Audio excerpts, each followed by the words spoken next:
Who's that? Whipple. Big bro.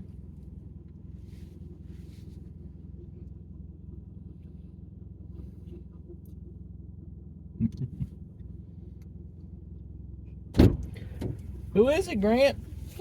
Oh, man. Big bro. What's up, dude? Hey. How's practice? It's fine.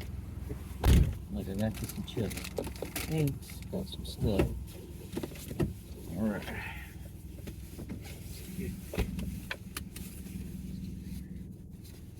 Okay, ready, Freddy? Yeah. Man, like nothing in here, bro. No. Look here. There's some pretzels. Oh, nice. Alright, let's get out of here. Alright. What are we talking about? Welcome to the podcast, Driving Home. Your host, Charles Hawkins, and... Charles Hawkins. Good to see you, Charles Hawkins. How was practice? It's pretty good. Pretty alright. See any questions right? I got one. I forgot. Can't remember what it was? Yeah. Okay. I forgot to mention special guest, co-host, over the shoulder, Grant Hawkins. Nice. All right. So what are we talking about? I got a question. Mm-hmm. If mascots, corporate mascots, were superheroes or villains, what would their powers be? Alright. Start with Ronald McDonald. That's hard. Surely the fast food guys would be villains. Yeah. Oh my gosh, yeah. So Ronald McDonald, I don't know, he might just be the Joker. Yeah, definitely. And oh man, I almost had something. I was thinking the king instead of the kingpin of crime, he's the kingpin of fries. Anyway, because they do have the best fries. Yeah. So what would his, like, Joker's always got, like knives and stuff. And he's got the gas. He's always doing the Joker gas. So what would Ronald McDonald have? It would be, freaking... the Sprite. The Sprite, yeah, the Sprite would be amazing. The straws, he's got like extra thick straws that shoot out, like delicious Coca-Cola and Sprite. All right, that's a good one. All right, what about Burger King? Is Burger King a hero just because he would have to be the hero to Ronald McDonald's villain? Yes. I think so too. He would be like, what would his powers be? Well, You'd have the power to have, flame broiled, all right? Yeah. So he's definitely got flame powers, all right? So maybe he's got a scepter that shoots flames out. Yeah, because he's like Right. a king. Yeah, and he can flame broil stuff. And also he's got the power of having a chicken sandwich that tastes awful. Yeah. It tastes like cardboard. You remember that guy? They called him like Bargain Bin Mark Wahlberg. And it was like, LOL your forehead. You remember he had that line on his forehead? You remember what I'm talking about? I have no idea. Oh my god. Anyway, he said this one time. He said he was blindfolded, and it was like he was making fun of a commercial. But anyway, he said he goes, "Okay, where are you at?" He goes, well, from the smell, it's either a mortuary or a Burger King. But anyway. So who else we got? See, Taco Bell doesn't have a The mascot. dog. Yeah, I was gonna say the Chihuahua. But It'd be like a sidekick. yeah, he's more of a sidekick. He could be Yum Brands owns Taco Bell and KFC, so the Colonel is definitely a hero. Oh, for sure. And Didn't the Colonel like beat someone up? I'm sure he has in the past. Oh yeah. But anyway, the Colonel's definitely the hero, and His sidekick and his sidekick is the dog. What was the name of the dog? I don't think he had a dog. He would just say "Yo quiero Taco Bell." Oh yeah. Yo quiero Taco Bell. But anyway, and he's doing the Chihuahua shake. Jeez, man. Yo quiero Taco Bell. Anyway. All right, who else we got? Jack in the Box. He'd be a villain for sure. Yeah, I think he's a villain. He looks like a villain. Yeah, man. What would his power be? He could be like the orb. Yeah. He shoots a big laser beam out of his giant head. Yeah. You can like read minds or something because he's big head. Yeah, that's good. Yeah, I like it. Are we gonna talk about our game?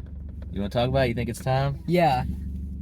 Let's talk about School's Out. Where did you get the idea for this game? Yeah, I got the idea from that Family Guy bit Oh yeah. where they were doing their podcast, and it was like, how many 4-year-olds could you beat up? And he was like, basically 800. Boom, Yeah. you're dead. Boom, you're dead. So okay, so let's explain. School's Out. The idea of the game is that you are a teacher stranded in a school, and all the kids have gone insane and they're trying to kill you, and you have to defeat the children in the school. So you're like making up chairs and stuff and like. Yes, and you can like pick up chairs and throw them at the kids. You can dual wield them like Wolverine claws. Or whack kids left and right. Knocking them out of the way. You're trying to in the object of the game is to get to the front office so you can call the bus to come pick you up. Yeah. Yeah. So in my Go mind, like you kind of like working your way through the school, Yeah. and like beating up different kinds of kids. So like like the more the grade, the harder they are to kill. Right, the higher the grade, the harder they are to, and nobody's killing any kids now. Let's make that clear. It's just like Spider-Man in the Spider-Man games. He's never killing anybody. He's just punching them off a 50-story yeah, he's building. just throwing a manhole in at them. yeah, but everybody survives. It's like Batman not killing people in the He's hanging people. Yeah. So no children will be injured in this game, but Oh, they're injured. they'll be injured. They'll get their clocks cleaned, but but nobody's dying. Nobody's killing any school children. Anyway, having said that, so how does the game start? How does each and every level is created? What's the word I'm thinking? Procedurally generated schools. So every time you load up the game, It's session based. it's session based, yeah. And my idea is that there's 4.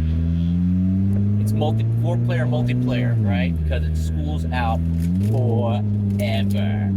That's so 4, right? Okay. So and each player is a different type of teacher. The different types of teachers get different bonuses and buffs and special abilities. So if you're like a science teacher, you can like make like chemicals and stuff and like throw them at kids. Yeah, you can make bombs. You can I don't know, stuff like that. If you're like the gym teacher, then you have increased dexterity and strength.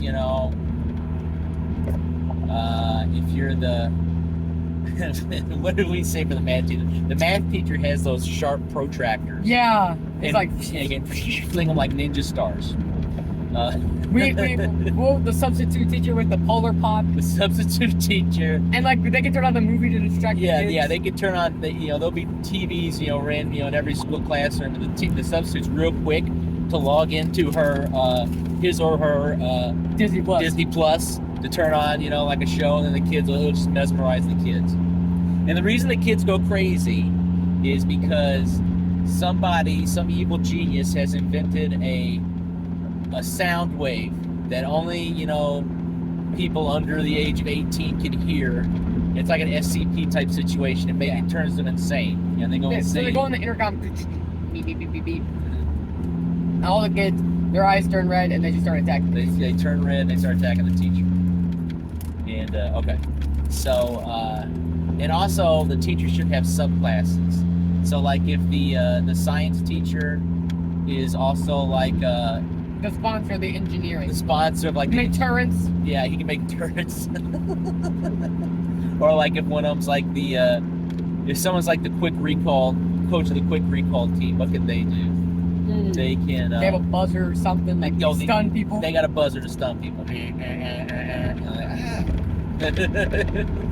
I like that. If you're the sponsor of the STEM class, you can make the crossbows with like that shoot pencils. Yeah, there you go. Wait, hold on. Wait, this is completely different. Do you know about the toothbrush crossbow that some guy made while he was in prison. And Yeah, it was like a prison riot. He made like a crossbow that shot like sharpened toothbrushes. They got like a museum of shanks, and that's one of them. I mean, you know, you got all day, you just sitting around, you know. Yeah. Especially if you're in solitary, you know, they're just leaving you alone for 24, 48 hours. You got nothing to do. You don't got a phone. You don't got a newspaper. You know what I'm saying? You just clench your butt cheeks with all the stuff you need inside it. But anyway. Okay, what else? Okay, and let's talk more about schools out. Okay, so my line of thinking is at a certain point, the kids are going to start fearing you, right? Yeah, it's not a fear factor. Yeah, there's a fear level, right? The more like combos you're getting and the more feats you're performing when you get in the hall, if you like really like pop, pop, pop, pop, pop, you know, do like a 5-hit combo on some, you know, an enemy, then the other kids are like, oh, and they just run away, right? To regroup. You become the hunt. I just missed my exit. So we're gonna have an extra long drive home. All right. So anyway, so there's a lot of traffic there. Yeah. So anyway, This might be quicker. yeah. I don't know. Probably not. Well, fine. We'll just go all the way down to Dixie. So anyway, so let's see. What was I thinking? Oh yeah, and the rowdiness level. We gotta talk about the rowdy factor. So each classroom, each like room area has a different rowdiness. It's a different level of rowdiness. So like classrooms, like the library is like low rowdiness, like stealth level. Yeah, that's a stealth level. Classrooms are like midway. Hallways are pretty high, and then cafeteria and gym are the maximum highest. rowdiness Max level. rowdiness. Yes. And oh yeah, one of the subclasses was the assistant principal. And the assistant principal can just decrease rowdiness. Basically, yeah. She's got like a persistent buff that decreases rowdiness. Can lunch ladies fling awful food at people? Oh yes, for sure. Yeah. Like what's the most awful thing that they got at your lunch? Oh my god. Oh my god. That's a tough question. Yeah. Probably This Sloppy whole Joe. episode. Oh god, I hate Sloppy Joe Day. Oh, this kid, they get Joker faces from eating the Sloppy Joes. They get like the smile. Sloppy Joe. Eat up. So lunch ladies have their big spoon. They got banana peels. Yeah. I think honestly, I think the lunch lady is too OP. I think the lunch lady would have to be like something where like you could call in for backup and the lunch lady comes and helps you. Yeah. The lunch lady is just flat out too OP. So anyway, and that'd be cool too. Like since the lunchroom is max rowdiness, you know, that might be like a thing that you can choose to do. You can choose to take a detour into the lunchroom to help save the lunch ladies. Side Right? Yeah, it's a side quest type deal. And if you do, then you get a persistent, you know, maybe you get like you know, banana peels, like unlimited bananas, you know, or like or milk cartons. What is this funeral? Or not a funeral. Cemetery. I don't remember. And when I was growing up, that cemetery it's the cemetery that's behind Bacon's. Huh. Bacon's doesn't exist anymore. So anyway, side note, one time my aunt, Bacon's was a clothing store, and my aunt returned a hammer to Bacon's, and they took it. They said, "Fine, just please leave, ma'am." So she was famous for.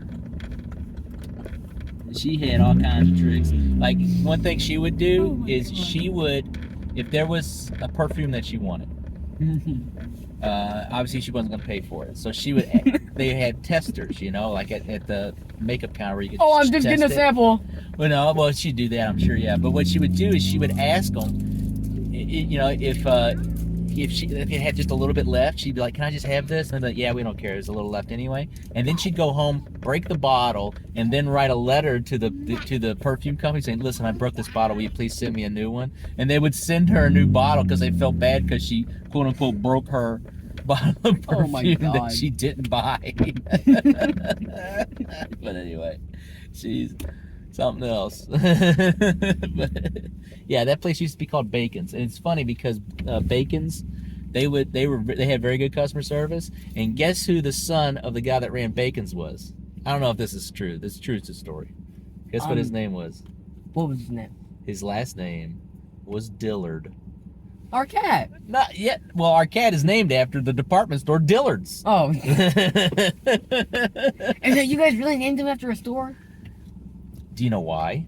Because Mom liked it? No. Because Dillard's father's name was Nordstrom, which is a store, Nordstrom's, and his mother's name was Macy. Oh. So he is the son of Nordstrom and Macy. Dillard. He's Dillard. That's pretty. I like that. But anyway. But I digress. So anyway, so what else? So we got the we got the subclasses, we got the rowdiness level. We need to talk about the different kinds of kids. Yes. And the fear factor, we covered that as well. We'll call this mobs. Yeah. So, obviously with the grades, grade up, and I think that's how you choose. You can choose your difficulty level is elementary school. Yeah. Preschool is a training level. Elementary school, middle school, and high school. All right. And then we can have like the sequel can have include community college, which is that's nightmare mode. Hold on, that's schools out, University of Fiends. University of Fears. Fiends. University of Fiends. I love it. Okay, so that's your generic levels, but then you have the different kind of mobs, and they have special abilities. For instance, you've got the jocks. The jocks. They're the strongest, and they can tackle you. Oh, what did he drop? He dropped his snacks, but I think he's about done with them anyway. So jocks they're generally stronger, but I think not only do you just have the jocks, you have different teams, right? Oh, yeah. So you got the baseball team. Soccer kids are fast. The soccer kids are fast. Maybe the baseball kids have like bats. The baseball kids have bats. Football kids are the ones tackling you. Football kids will tackle you, etc., etc. Basketball kids. They have like really high jump height. Yeah, they can jump real high. And they can also they have something they can break your ankles, right? So anyway, so what you crying about, right, man? What's the matter? Okay, so then you also have the chess club. Yeah. And I think the chess club. Oh, you know what'd be good about the chess club? What? You see one, and then they in like chess formation. And then he's like, knight to d6, and then all of a sudden another kid comes out from the door, and he's like, rook to 8-12, and then another kid comes out, coming sideways at an angle, and one kid's coming straight up, right? And then we gotta come up with if you're defeated by a mob, like their taunts. Yeah. So obviously the chess club will be like, checkmate. and he's flipping a knight. Maybe he's flipping a king. And then he goes and throws it on the ground, and then the king rolls over and says, "Game over." Or no, school's out. The jocks are like, goal. Yeah, goal. Score. Then you got the cheerleaders. Maybe they give like bonuses to the other guys. Like they give. Oh yeah, if cheerleaders are there, any of the mobs get. Yeah, they're kind of like bards. Inspiration bonuses. But they can they can also fight. If you get close enough to the cheerleaders, they will fight, and they'll do their cheerleading moves. Like one of the guys will flip one of the cheerleaders onto you. Kick you in the face. Kick you in the face, yeah, stuff like that, yeah. And they can have their pom poms. They can shake them in your face, and it's like it decreases your field of view. All right, who else? What else is there? There's the emo kids. The emo kids lower the rowdiness level around them. But they also give them like a buff, basically. But I also think the emo kids are constantly vaping. Oh, they're like the vape gods. Like if you go in the bathroom, it's like vape city in there. You're like, you can't see anything. Oh, you can't see anything. But and maybe you have to go. Do the emo kids bring a gun to school? No. No, we're not. We can't put that in a game. No. That turns into a whole other game. Boo-boo head, you want to take that off? Okay. Well, we're almost home. I don't know if I can get it. Yeah, let me try. Is it coming off? We did it! What is it? He wanted his coat off. It was driving nuts. Okay. So, all right, what else? class clown. Yeah. Oh, Class clown rises the rowdiness. yes. And what if there's only one class clown? Oh, Right? yeah. And- One and- for each classroom. Yeah, or whatever. The class clowns I think have to be rare because I think maximizing rowdiness is really going to be like an OP Yeah. move for the. But I think the lower the rowdiness, the more like technical they get, and like the more like it Yeah. lowers their fear factor. Right.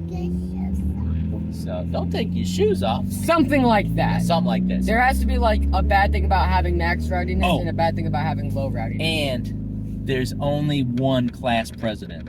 Oh, the class president is like the final boss. The class president is one of the final bosses for sure. Like the second to last boss. And you can have like a prom queen too. Yeah. There's one prom king and one prom queen. Maybe they're a duo, right? Yeah. And maybe since it's procedurally generated, you're not gonna face all of these people, But you'll get like you'll get one elite mob, right?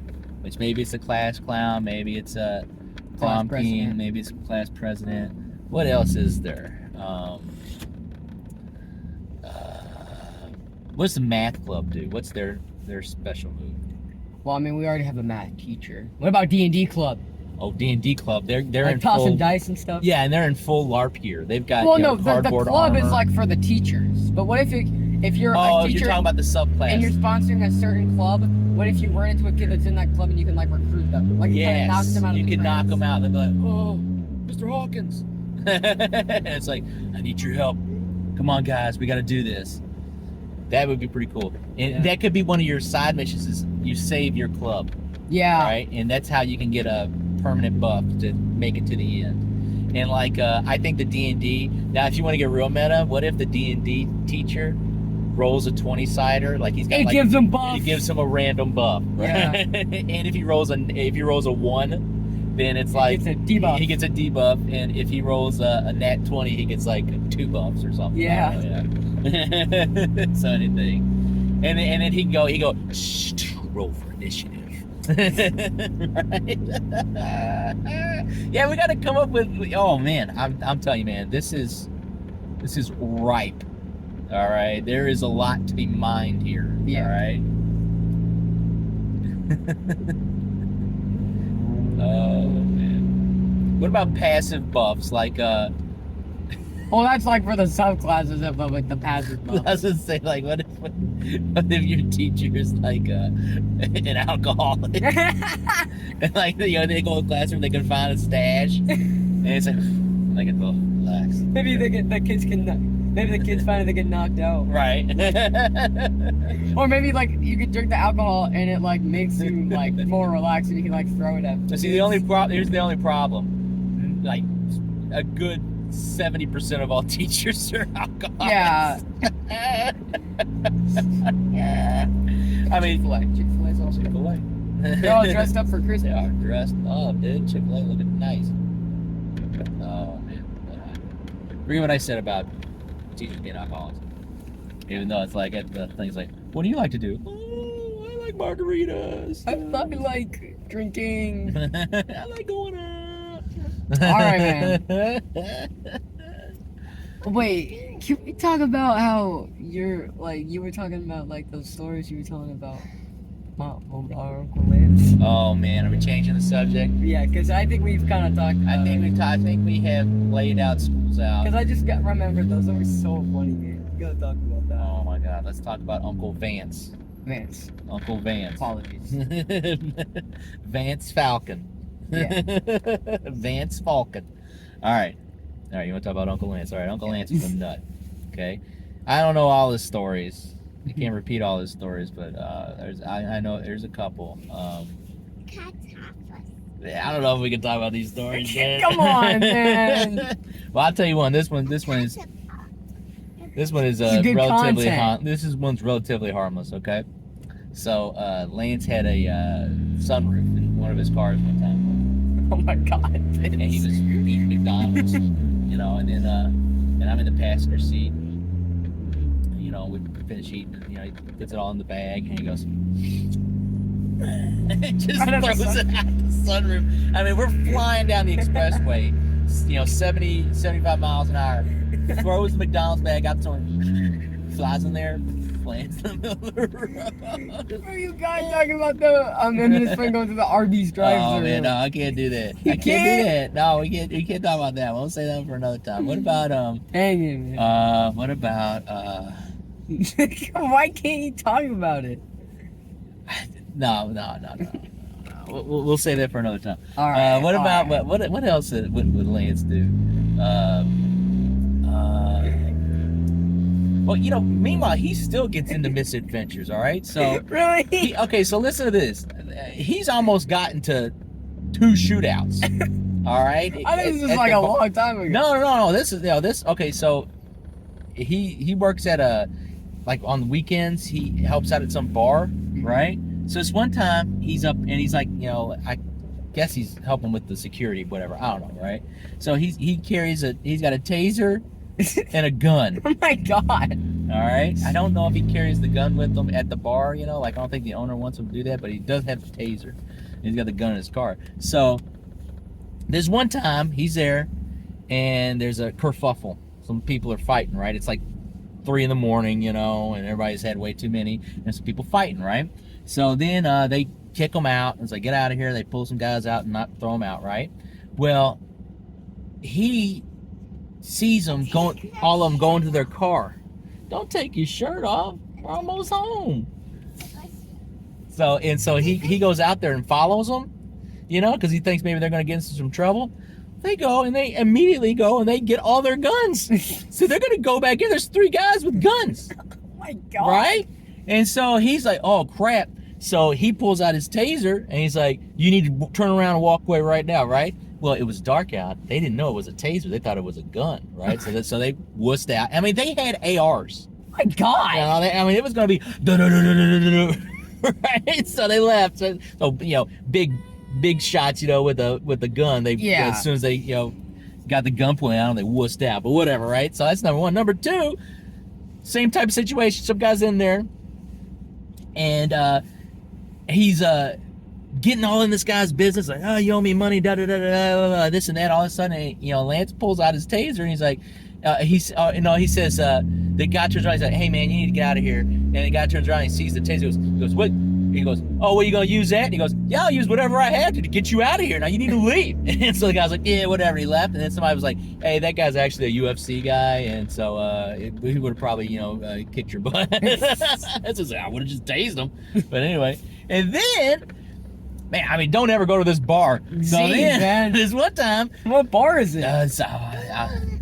I don't want. I'm going to leave out the specifics. Thanks. So anyway, so I'll tell you after the podcast. Should we even be talking about our family members? Well, we're doing it. I'm sorry. I thought that was good content. It is good content. So anyway, so far we haven't said anything bad. So anyway, so this one time, there's some fight at the bar. The guy leaves. Lance follows him out, right? And he goes and he's getting a gun. He gets a gun, starts walking to the back door, and Lance was right by his car. He got his gun, and he drew down on him, and he's like, hey, you need to get out of here. The cops are on the way. And the guy turned around, he had his gun on him. He's like, get out of here. And so it's like, he left. But anyway. Didn't that one guy get shot like 9 times? Yeah, that was a police shooting. So yeah. He made it out? Yeah. He was probably high on meth. He probably didn't even feel it until 3 days later. But anyway, yeah.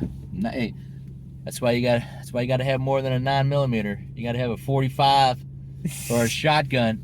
A shotgun? Now, if you would have got shot 9 times with a shotgun, I don't think it would have mattered. It would have been like RoboCop. Imagine a game where you're like a gas station clerk and like see there's zombie apocalypse happening and you like unrack the little cage underneath the desk. Let's go. Let's rock. And like you have like the stuff from the gas station to like survive. It's like your outpost. And you're getting like survivors and stuff. Yeah.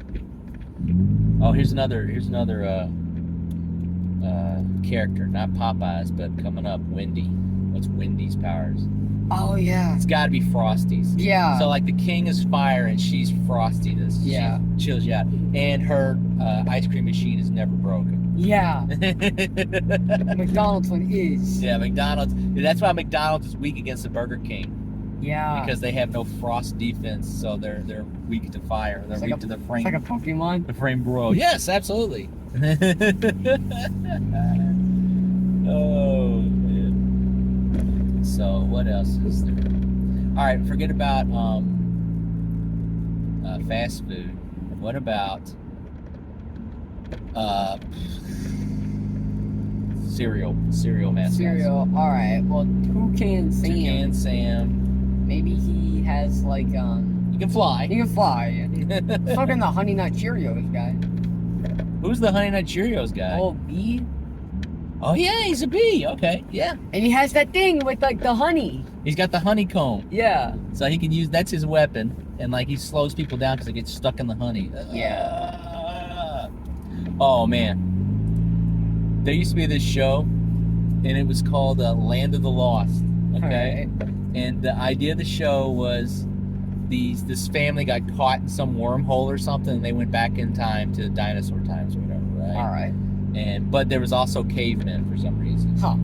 And so like The Good Dinosaur, the movie. Yeah, I guess, yeah. And so I remember the theme song is, now they crossed the line, falling through time, living in the land of the lost. So anyway, right? So they befriended a friendly cave girl, okay? Okay. And of course she was smoking hot. Oh yeah, right? it's cave. That's what cavemen look like. Yeah. Cavemen. So anyway, and she was helping. She would help them, right?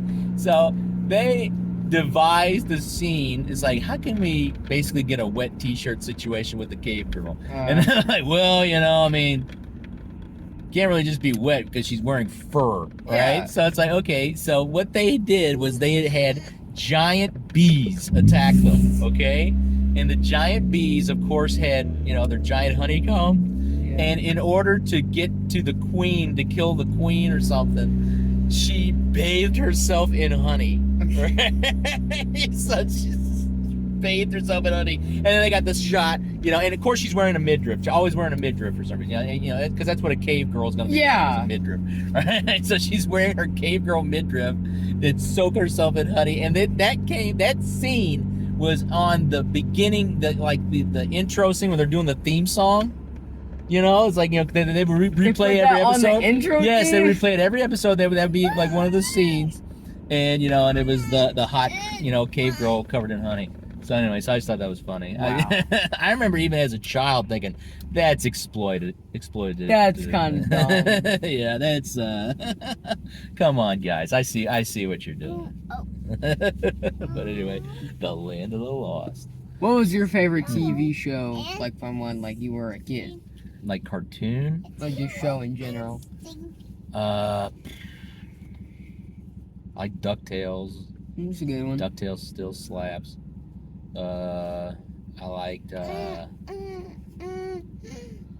don't know. I liked Northern Exposure. What's that? Oh man, Northern Exposure was great. Okay, so this was the story. The story was there was this little town, and I'm gonna try to take my jacket off at this stoplight. All right. Come on, hurry! Come on, I can do it. Oh no! You did it! Almost. Okay, here we go. All right. Whew. Okay. I got some of the Okay. Okay. Okay, we did it. Whew. Still hot. Okay, so Northern Exposure. All right, this show was awesome. Mm-hmm. So, there was this little town in Alaska, like middle of nowhere, Alaska. It's called Cicely, Alaska, okay? Mm-hmm. And they needed a doctor for the town, right? It's a couple hundred people in the town, right? So they needed a doctor. So the guy who basically started the town was a rich guy who was a former astronaut, right? And he basically paid for this guy to go to med school on the condition that he would, after he graduated, spend 4 years being the town doctor, okay? So it's a New York doctor in you know, Nowheresville, Alaska, and all the quirky characters and what have you, right? So I'll tell you some funny things that happen on there. So there's the guy that ran the bar. His name was Holling Vincourt, all right? And he was the bar was, you know, famous for being rowdy back in the day, right? You know, because all these, you know, like trappers and, you know, and outdoorsmen would come to the bar and they would, you know, get drunk and get rowdy, right? So he had to be able to throw down to, you know, beat these guys up if they were getting crazy, right? And he was super old, but he wasn't old for his family because his dad lived to be 120 years old, right? Oh, wow. So anyway, so there was this episode where he was trying to finish school, okay? So he's going to, he's like in 5th grade. Okay, he dropped out when he was in 5th grade, so he's going to 5th grade, and the teacher, he does like a personal narrative story, right? And he's reading the story in class, and the story he's telling is about a fight that happened at his bar one time, and then he says, you know, like he grabbed me, you know, with intent to kill, and he goes, so I put my thumbs into his eyes so I could scoop his eyeballs out like dollops of ice cream. Oh, you told me about this. And all the kids are like, Because can you just use like a metaphor? yeah, so then after this class, the teacher's like, Mr. Holling, can we speak? He goes, yes, ma'am. You know, he's very polite. You know, he's just an old guy, you know, and she's like, you know, it's like, was there something wrong with my personal narrative?